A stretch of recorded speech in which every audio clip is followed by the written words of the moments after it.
Minister of Natural Resources debunks misleading claims by opposition MP on oil production limits. Minister of Natural Resources, the Honorable Vikram Bharat, has firmly debunked a series of misleading and baseless claims made by opposition parliamentarian David Patterson regarding the safe operating limits for Guyana's 3 oil-producing vessels.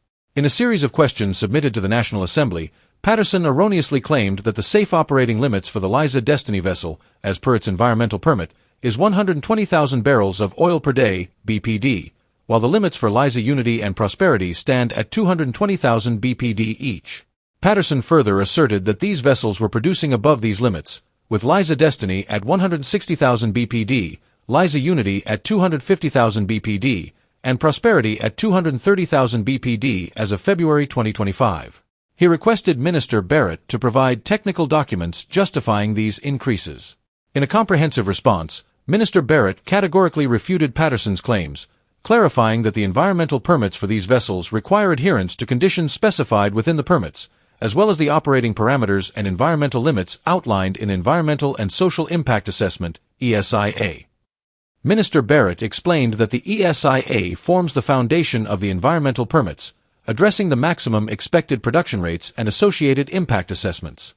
He noted that it was under the previous APNU plus AFC administration, of which Patterson was a part, that the Liza Phase 1 ESIA was approved, allowing a maximum production rate of 144,000 BPD for the Liza Destiny floating, production, storage, and offloading FPSO vessel. This rate has been further supported by additional studies mandated by the Environmental Protection Agency, EPA, to assess the impacts of higher production at Liza Destiny. Furthermore, Minister Bharat highlighted that the Liza Phase 2 ESIA, also approved under the APNU plus AFC regime, set a maximum production rate of 300,000 BPD for the Liza Unity FPSO. Under the current PPP/C administration, the Payara ESIA was approved with a maximum production rate of 264,000 BPD for the Prosperity FPSO. Minister Bharat expressed surprise at Patterson's inaccurate statements, especially given that the ESIAs and their corresponding environmental permits were subject to public consultation and are readily accessible online. He affirmed, these facilities are clearly still operating within their approved production rates.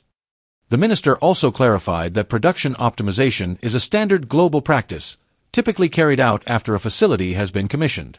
While field development plans, FDP, include estimates of expected production, FPSOs are designed to handle higher production levels to account for the uncertainties inherent in reservoir models.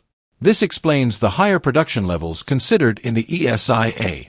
Minister Bharat emphasized that production optimization and the associated increase in production levels are not done casually, as implied by Patterson.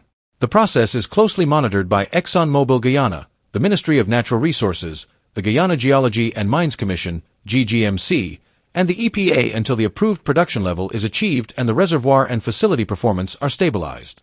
This includes continuous engagement and the provision of additional information by ExxonMobil Guyana as required by regulatory agencies. The minister further assured that any necessary upgrades to the processing facility components to accommodate higher production levels are conducted under the strict supervision of regulatory agencies. He underscored that approvals and permits would not be granted if assessments indicated that any equipment on the FPSO was operating beyond its safe limits. Minister Bharat also highlighted that his ministry has secured external support to assist the government's team in conducting thorough reviews of these operations. He concluded by reiterating that production optimization, when executed safely and efficiently, benefits all stakeholders, including the government of Guyana.